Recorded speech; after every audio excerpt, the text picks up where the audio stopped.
Willkommen zurück, Leute, zu einem neuen und aufregenden Kapitel unserer elektrischen Abenteuer.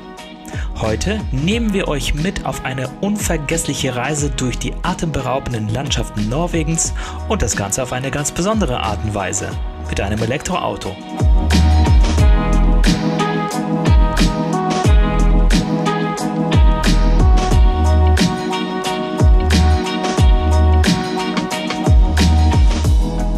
Genau, unser Reisebegleiter war kein geringerer als der Tesla Model Y, ein vertrauenswürdiger Begleiter auf den Straßen Europas.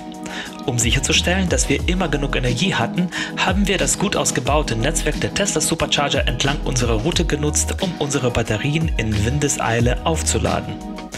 Und selbst unsere Hütte in Norwegen war auf Nachhaltigkeit eingestellt, denn sie bot uns einen 11 kW Stromanschluss für eine entspannte Ladezeit.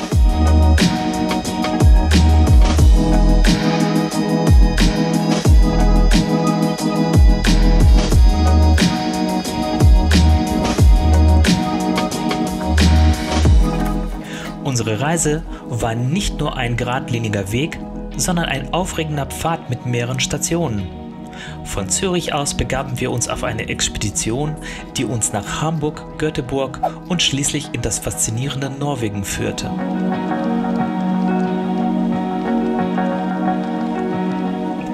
Eine Woche verbrachten wir inmitten der norwegischen Pracht, erkundeten historische Städte wie Kongsberg und Oslo und gönnten uns Zwischenstopps in Kopenhagen und Soltau auf unserem Rückweg.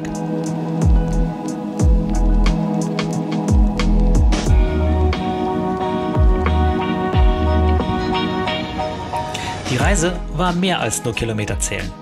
Es war eine Entdeckungsreise durch die Wunder Norwegens.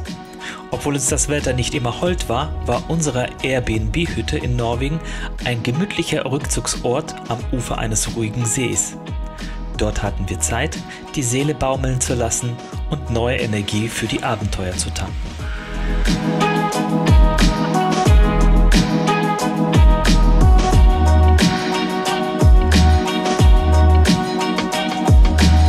Aber das war längst nicht alles.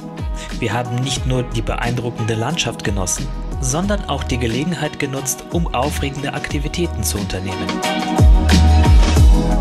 Eine norwegische Silbermine stand auf unserem Programm, genau wie erfrischende Wanderungen, die wir geschickt mit unserem gemeinsamen Hobby Geocaching verbunden haben.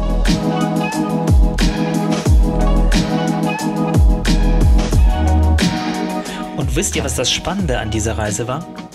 Dank einer durchdachten Planung und dem zuverlässigen Netzwerk der Tesla Supercharger gab es kaum Herausforderungen zu meistern. Selbst der eine oder andere Stau konnte unsere Begeisterung keinen Abbruch tun.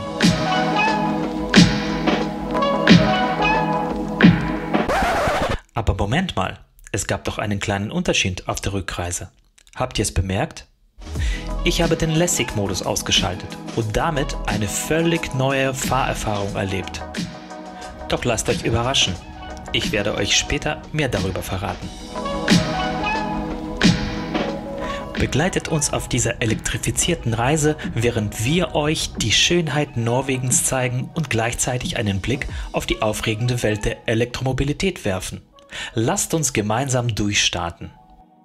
Bleibt dran für mehr atemberaubende Aufnahmen, spannende Geschichten und vielleicht sogar ein oder andere Überraschung. Lasst uns losfahren.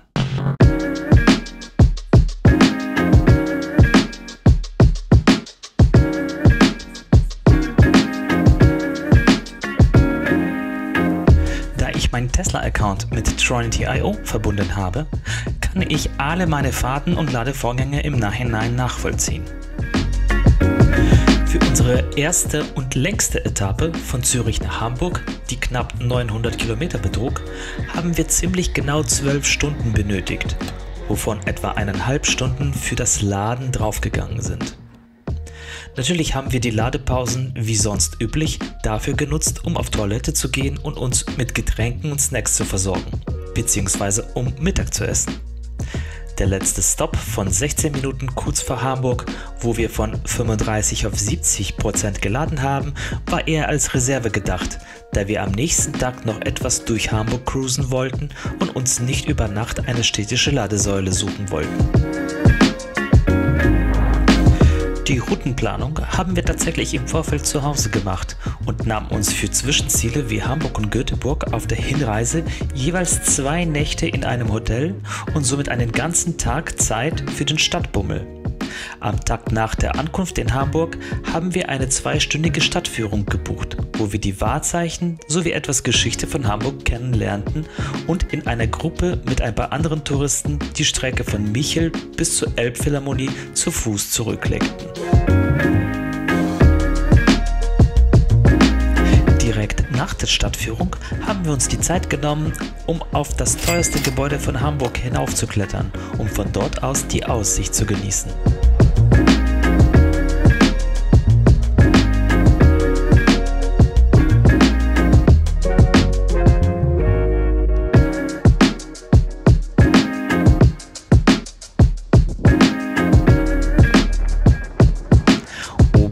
Hat uns die steife Brise fast von der Terrasse weggeweht, wobei wir sie später auch unten zu spüren bekamen.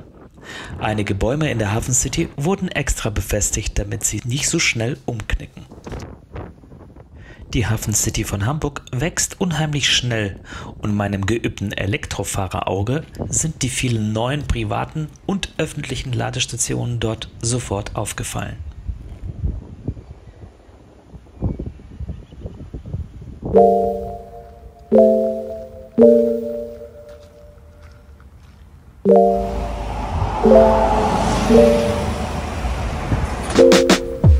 Am 3. Tag brachen wir zu unserer 2. Etappe auf, der Route von Hamburg über Dänemark nach Göteborg in Schweden. Dabei wählten wir bewusst die Landroute, um die beeindruckenden Brücken Dänemarks zu durchqueren. Unsere erste Überquerung begann mit der Nylilebetsbro, gefolgt von der eleganten Storebælt-Hängebrücke, die über eindrucksvolle 18 Kilometer reicht. Auf dieser Brücke passierten wir ein älteres schottisches Ehepaar in ihrem Bus, das wir zuvor in einem längeren Stau in Dänemark kennengelernt hatten. Dieses Paar befand sich bereits seit mehreren Wochen auf einer Reise durch Island und Europa. Eine Aufschrift auf ihrem Bus verkündete augenzwinkernd ihre Abenteuerlust. Adventure before Dementia.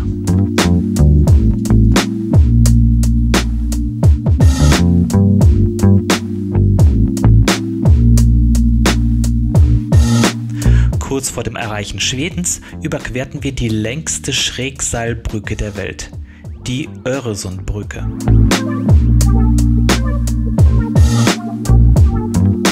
Diese beeindruckende Brücke verbindet die dänische Seite in Kopenhagen mit der schwedischen Stadt Malmö. Die Durchfahrt durch diese beeindruckenden Brücken, die sowohl lang als auch kostenintensiv sind, erforderte natürlich eine Gebühr. Zum Glück konnte überall kontaktlos per Kreditkarte bezahlt werden.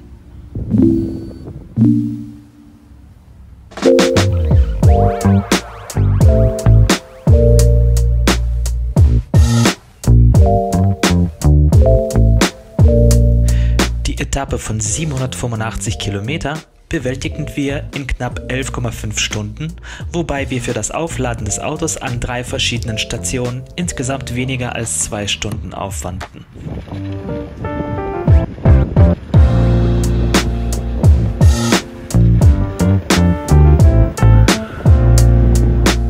Bereits in Deutschland, doch besonders in Dänemark und Schweden bemerkten wir, dass die großen Supercharger-Parks gerne von Fahrzeugen anderer Marken genutzt wurden. Trotz des hohen Verkehrsaufkommens mussten wir nirgendwo zusätzlich warten und fanden stets einen Ladeplatz mit respektabler Ladeleistung vor. Und in Dänemark sehen sie genauso aus wie in Deutschland.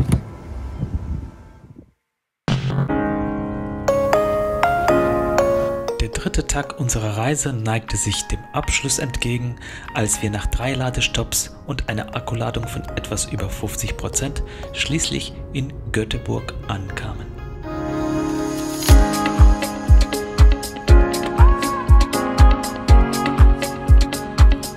Nach einer erholsamen Übernachtung in unserem Hotel erwartete uns bereits um 10 Uhr Petra, eine deutschsprachige Stadtführerin in Göteborg. Sie begleitete uns 2 Stunden lang durch die Stadt, präsentierte uns ihre Wahrzeichen und gab uns wertvolle Tipps, wie wir den restlichen Tag in Göteborg am besten verbringen können.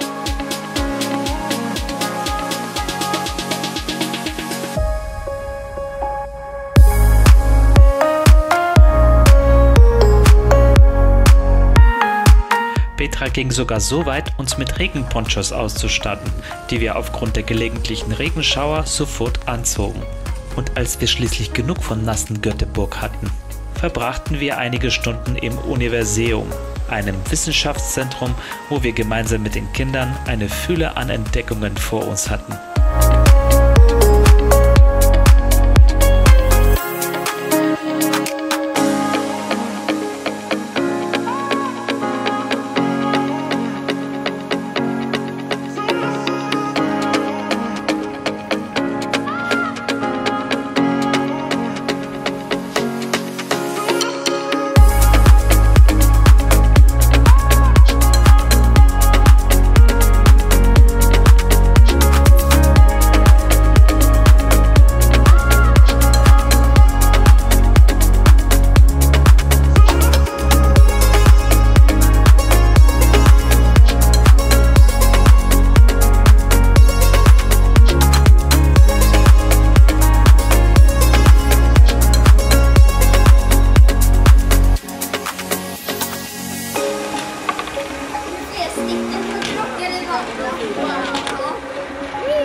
Am folgenden Tag, nach einem ausgiebigen Frühstück um 11 Uhr, begannen wir unsere letzte Etappe, die uns nur noch 374 Kilometer von unserer Airbnb-Hütte im südlichen Norwegen trennte.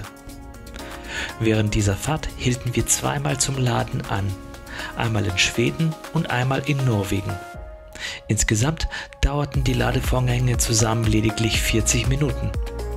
Interessanterweise war dies nicht unbedingt erforderlich, da wir die Hütte mit einer Restladung von 45% erreichten und unser Auto dort entspannt an einer 11 kW Wallbox anschließen konnten.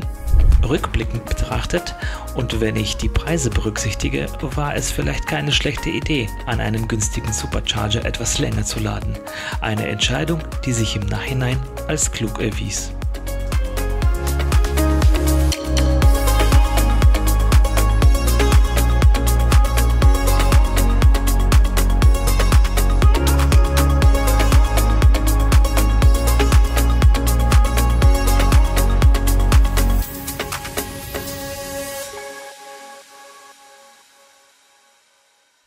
Wir verbrachten beinahe eine Woche in der Hütte, bevor wir über Oslo und Kopenhagen die Heimreise antraten.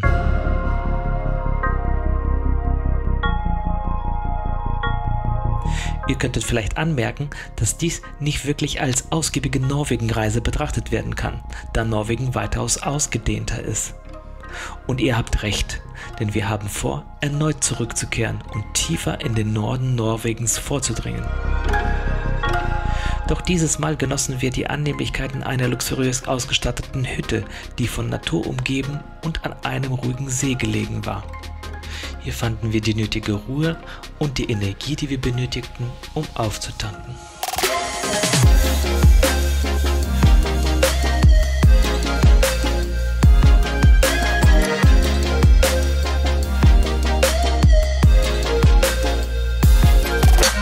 In unserer norwegischen Hütte waren wir auf Selbstversorgung angewiesen und der nächste Einkaufsort lag etwa 20 Kilometer entfernt. Doch selbst bei weniger idealen Wetterbedingungen war es undenkbar, die gesamte Zeit in der Hütte zu verbringen. So begaben wir uns auf Wanderungen durch norwegische Wälder und widmeten uns dabei auch unserem gemeinsamen Hobby, das wir vor etwa 5 Jahren für uns entdeckt haben: Geocaching.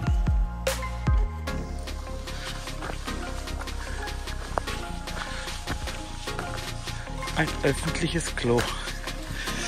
Bestimmt nur ein Loch.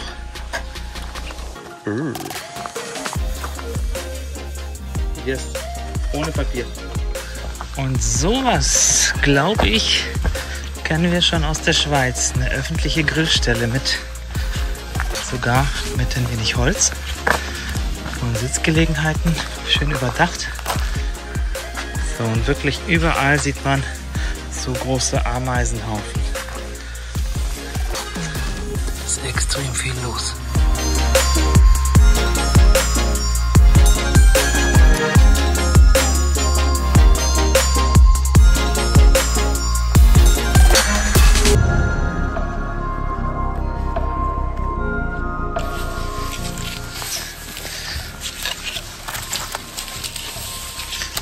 Nicht auf die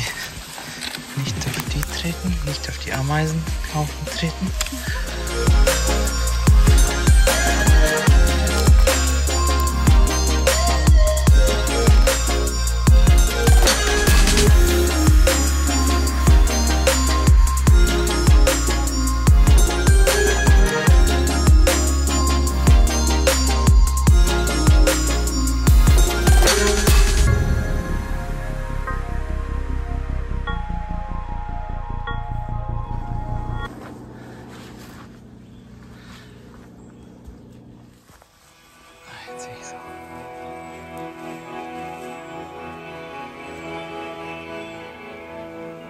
Die norwegischen Seen und Bäche zeigten fast überall eine bräunliche Färbung aufgrund des Rückgangs des sauren Regens.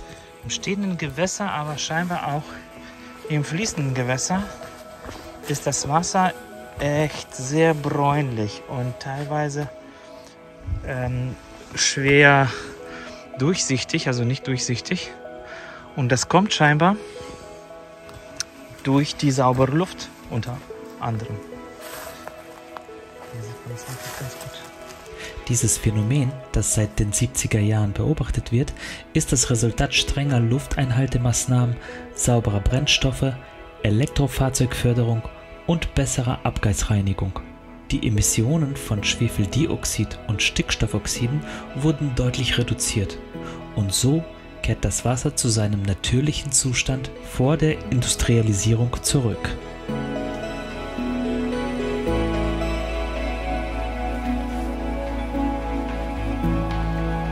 Doch zurück zu unserem Geocaching-Ausflug. An jenem Tag gelang es uns, von den insgesamt 11 traditionellen Caches 10 erfolgreich zu finden. Allerdings konnten wir einen Cache, der sich etwas höher im Baum befand, bedauerlicherweise nicht erreichen.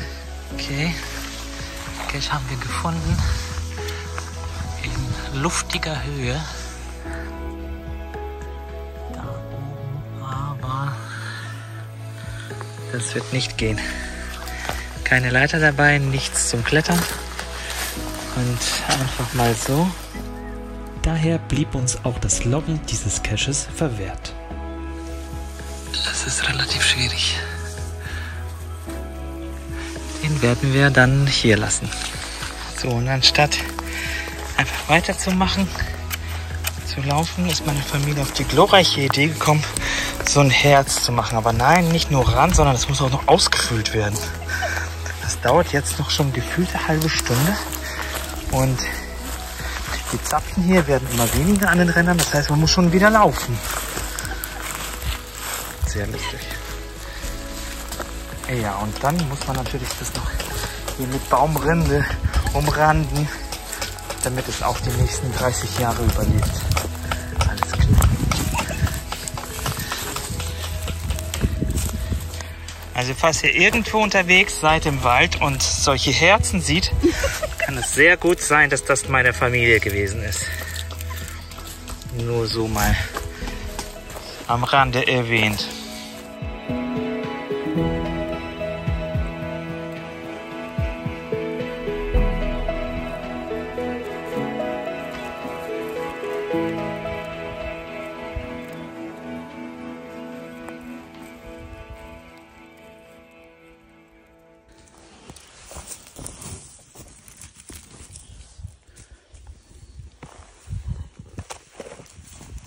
Love.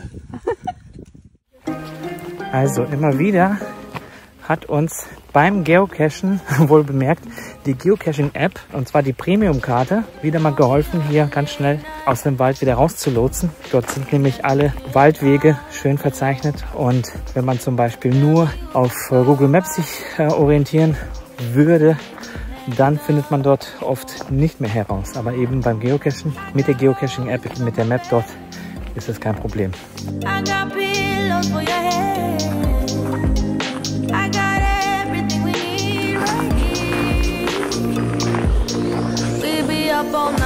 Zurück in der Zivilisation.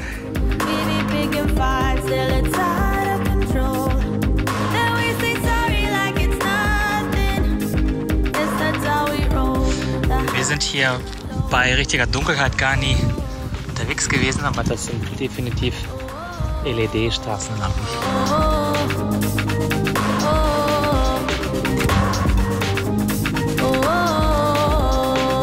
Das Auto braucht dringend eine Wäsche, würde ich sagen. I'ma be a soldier, even if I feel weak. I'll get to the border.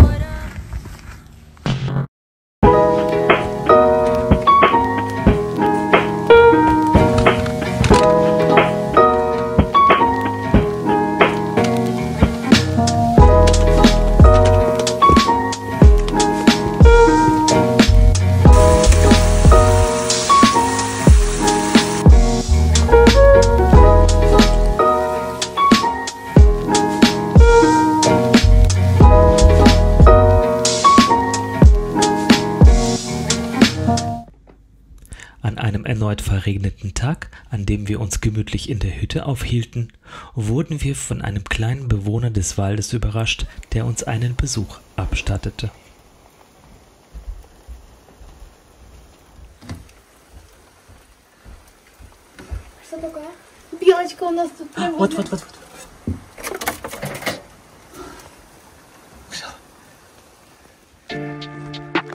Sobald sich der Himmel wieder etwas aufhellte, setzten wir unsere Erkundungen in den nahegelegenen Wäldern fort und besuchten zudem die stillgelegte Silbermine südöstlich von Kongsberg.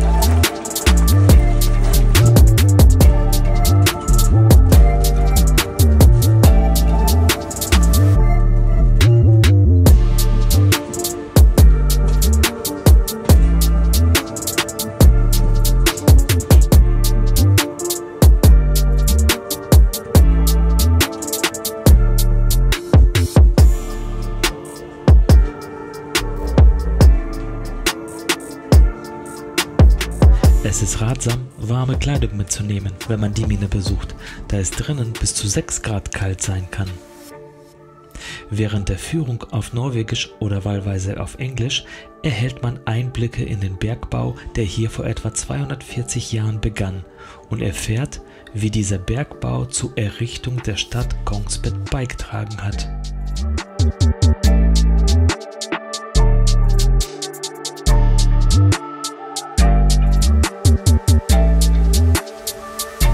Nachdem uns in der Hütte die Zipline kaputt gegangen war und wir dies den Eigentümern mitteilten, organisierten sie eine Ersatzlieferung. Wir sollten die neue Zipline in einem Baumarkt in Kongsberg abholen. Ob man mit dem Auto in alle Baumärkte in Norwegen einfahren kann, können wir nicht mit Sicherheit sagen. Dennoch war dieser Ausflug bei dem unbeständigen Wetter äußerst angenehm.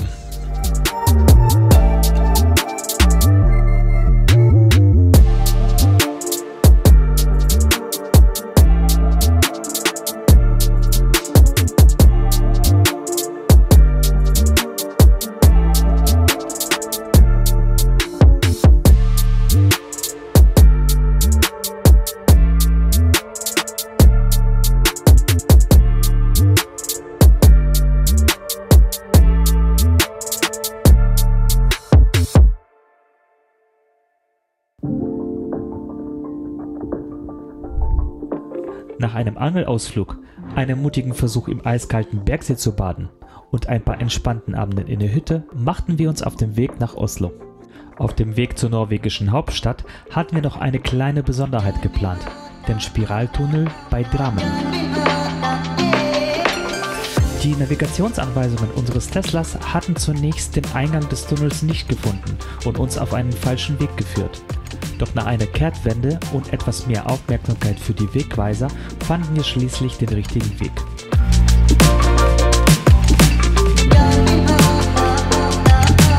1650 Meter lange Tunnel führt uns in einer Spirale mit 6 Windungen ganze 180 Meter nach oben, von wo aus wir einen atemberaubenden Blick über die Stadt Drammen genießen konnten.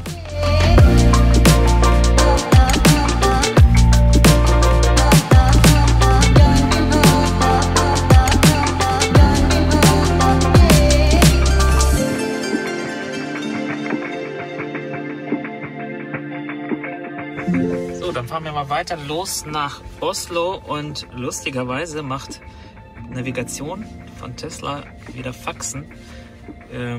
Spirale, die befindet sich hier direkt unterhalb und die Navigation versucht uns hier über den Wald hier zurückzuführen, was total blödsinnig ist. Es geht gar nicht. Das heißt, wir fahren gleich los und ihr werdet sehen, hier wird sich die Spirale gleich wieder bilden.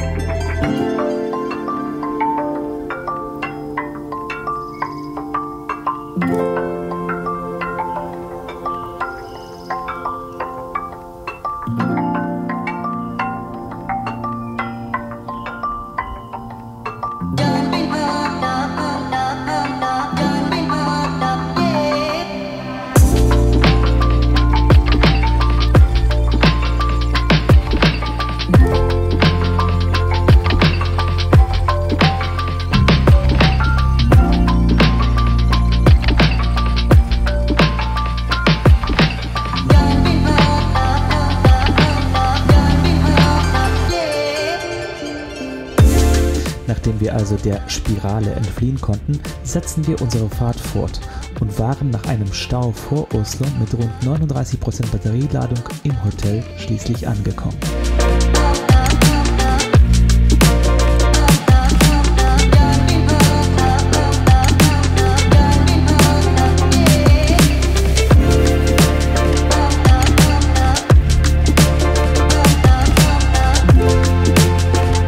Als erstes verwöhnten wir uns mit einer frischen Portion Shrimps direkt vom Fischerboot.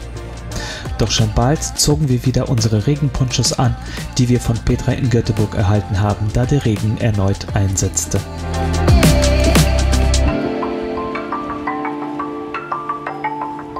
Am folgenden Tag begaben wir uns wie gewohnt auf eine 2-stündige Führung durch Oslo, um die Stadt besser kennenzulernen. Obwohl ich während der Tour nicht allzu viel gefilmt habe, war der Höhepunkt zweifellos der Moment, als wir auf dem Dach der neuen Oper standen und das beeindruckende Gebäude der Deichmann Hauptbibliothek erblickten.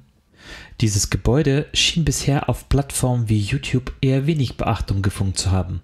Es wurde auch erst vor 3 Jahren eröffnet, zählt jedoch jetzt schon zu den modernsten Bibliotheken Europas.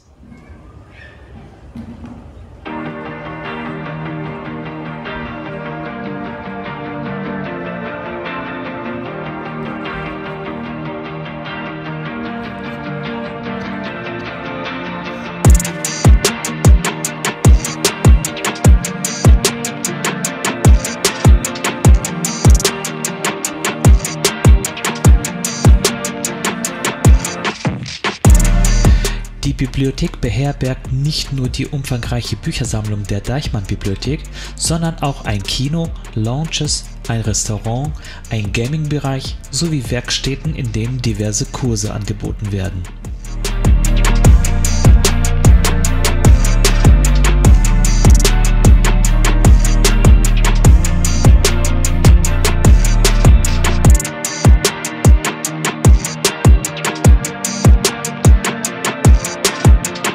Nach einem gemütlichen Stadtbummel setzten wir uns auf eine Fähre und fuhren zur Museumsinsel, wo wir das Kon-Tiki-Museum sowie das Fram-Museum besuchten.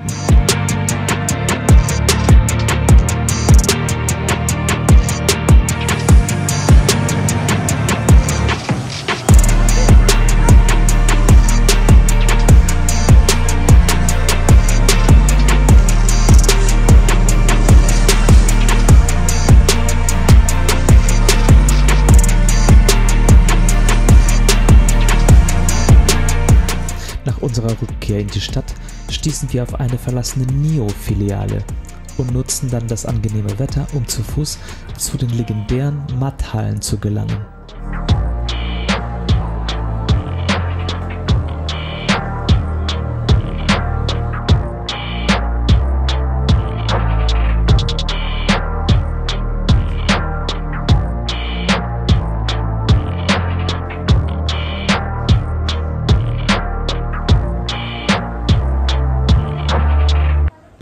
Dort genossen wir ein köstliches Abendessen, bevor wir uns mit einem elektrischen Uber-Tesla zurück zum Hotel fahren ließen. Denn am nächsten Tag erwartete uns die nächste Etappe unserer Reise, die 600 Kilometer lange Strecke von Oslo nach Kopenhagen. Mit lediglich 37% Ladung im Akku starteten wir unsere Fahrt und legten nach etwa einer Stunde und knapp 90 Kilometer unsere erste Ladepause ein. Dieser Supercharger befand sich direkt neben dem Inspiria Science Center, wo man während der Öffnungszeiten auch gut zu Mittag essen kann. In nur 30 Minuten lud unser Akku von 15 auf 80% auf.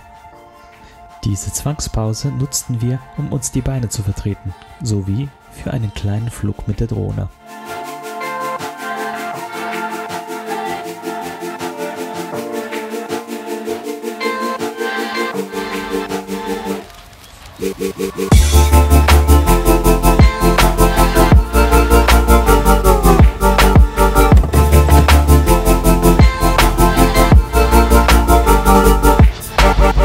Unsere Mittagspause machten wir jedoch beim nächsten Halt, nach weiteren 2,5 Stunden und 250 Kilometer Fahrt am schwedischen Supercharger in Varberg.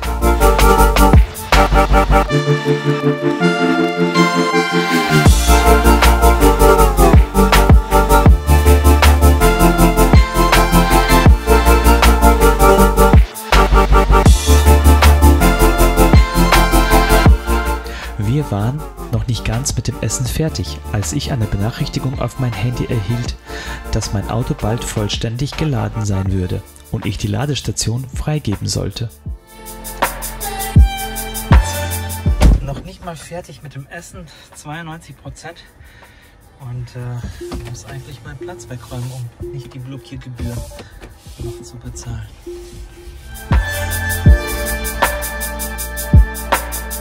Hier gab es außerdem eine recht große NIO Battery Swap Station, die erste, die ich persönlich in echt gesehen habe.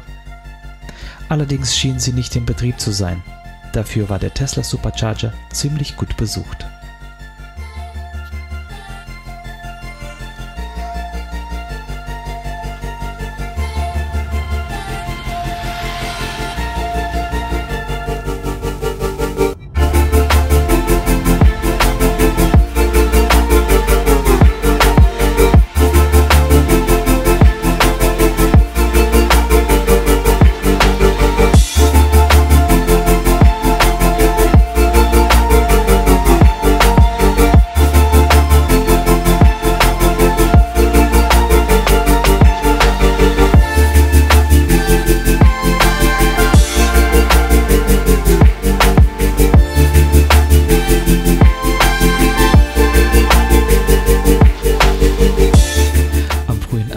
Erreichten wir Kopenhagen und nutzten die Gelegenheit, noch ein paar Stunden im Vergnügungspark Tivoli zu verbringen, um auch dieses Erlebnis von unserer Liste zu streichen.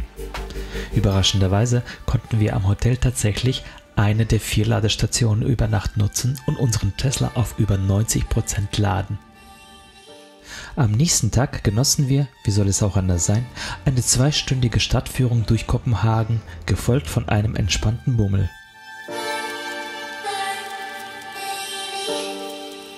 Natürlich ließen wir uns die Gelegenheit nicht nehmen, mit der modernen Kopenhagener U-Bahn zu fahren, die erst seit etwa 10 Jahren besteht und keinen Fahrer benötigt. Die Kinder hatten sogar die Möglichkeit, sich wie echte Maschinisten zu fühlen. Ich war ein bisschen so, ich hatte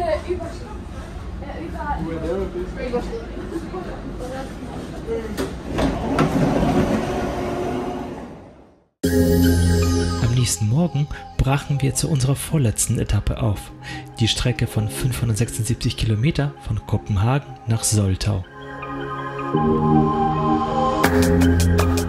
Da wir in der vorigen Nacht direkt am Hotel laden konnten, starteten wir mit etwa 85% Ladung im Akku.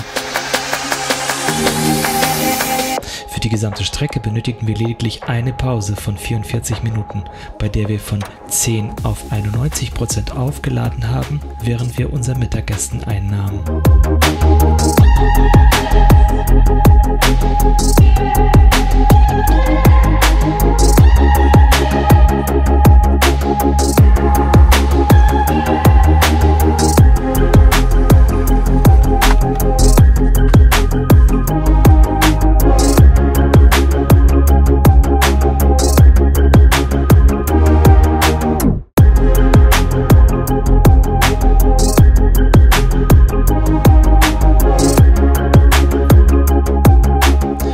Am folgenden Tag sind wir nur 16 Kilometer zum zweitgrößten Vergnügungspark Deutschlands gefahren, sowie zum nahegelegenen Supercharger.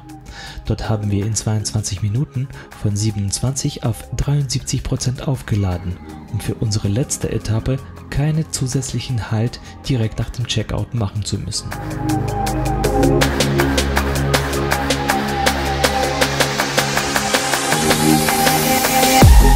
Der Heidepark wurde 1978 eröffnet und Ende 90er Jahre waren wir bereits einmal hier, damals noch als Jugendliche. Dank kontinuierlicher Modernisierungen bietet der Park heute immer noch eine Fülle atemberaubender Attraktionen und begrüßt jährlich bis zu 2 Millionen Besucher.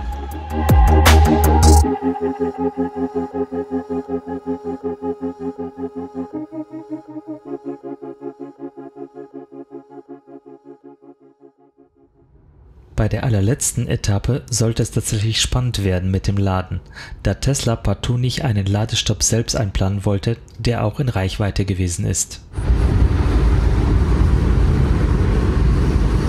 Jetzt sind wir von Soltau gerade gestartet und ich habe dann einfach nach Hause navigieren versucht und der schlägt mir vor, immer wieder Maisfeld Supercharger vor und sagt aber gleichzeitig, dass ich das nicht erreiche, irgendwie mit -2 mittlerweile. Wenn ich jetzt auf der Karte aber sehe, das sind genügend Supercharger davor, wo er jetzt einen Halt einplanen kann, aber nein, immer wieder wird mit dieser Supercharger vorgeschlagen. Das ist richtig komisch. Genügend Ladestationen davor. Abbreche, nochmal neu, immer wieder das gleiche. Internet habe ich. Very strange. Stops entfernen.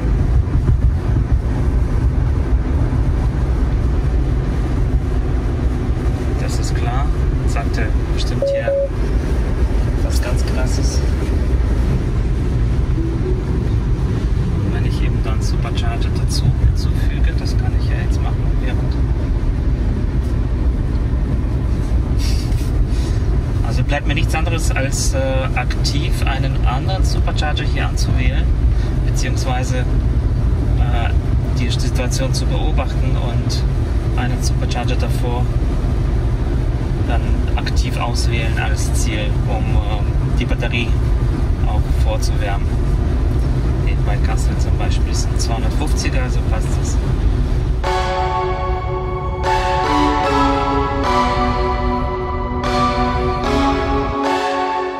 Mit nur 6% erreichten wir nach rund 243 Kilometer einen Supercharger, doch beim Wiedereinfädeln zurück auf die Autobahn erfuhren wir, warum sich Tesla zuvor möglicherweise geweigert hat, diesen fest einzuplanen.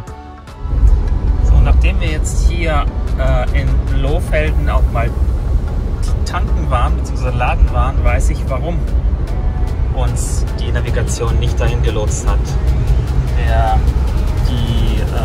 Das Wiedereinfügen auf die Autobahn war nämlich gar nicht so trivial. Wir mussten ordentlich Umweg fahren. Insofern schön auf Tesla-Navigation achten. So Freunde, Der Rest der Strecke war zwar größtenteils nass, aber wir erlebten keine weiteren Überraschungen und kamen nach knapp 11 Stunden und 840 Kilometer am frühen Abend wohlbehalten zu Hause in Zürich an. Die zu Beginn des Roadtrips zurückgesetzte Statistik zeigte am Ende etwa 4400 Kilometer und einen Verbrauch von 17,7 Kilowattstunde auf 100 Kilometer an. Für einen vollgeladenen SUV nicht nur gut, sondern schlicht phänomenal. Abgesehen von einem kleinen Problem bei der automatischen Ladeplanung auf der letzten Etappe wurden wir nicht negativ überrascht und konnten mühelos überall eine Tesla-Ladestation finden. Unsere sorgfältige Reiseplanung inklusive der Hütte in Norwegen mit Lademöglichkeit verlieh unserer Reise zusätzlichen Luxus. Insgesamt können wir erneut feststellen, dass mit einem Tesla Model Y Long Range beliebig lange Strecken in Europa nicht nur mühelos, sondern auch kostengünstig und umweltfreundlich zurückgelegt werden können. Auf unseren Roadtrips sehen wir immer mehr Elektroautos, ebenso wie Solarparks, was uns sehr freut. Die Anzahl von Elektroautos in Skandinavien ist beeindruckend und wir fühlen uns darin bestätigt, dass Elektromobilität funktioniert und ein vollständiger Umstieg früher oder später unausweichlich ist. Auf meinem Kanal gibt es noch mehr Roadtrip-Videos. Wenn dir das Video gefallen hat, freue ich mich über ein Like, einen freundlichen Kommentar und natürlich ein Abo. In der Videobeschreibung findest du außerdem eine Linksammlung, wo du deinen Tesla, Tesla-Zubehör oder dein Tronity IO Abo mit 25% Rabatt für deine eigenen Tesla-Statistiken bestellen kannst. Bleib gesund, fahr vorsichtig und bis zum nächsten Video.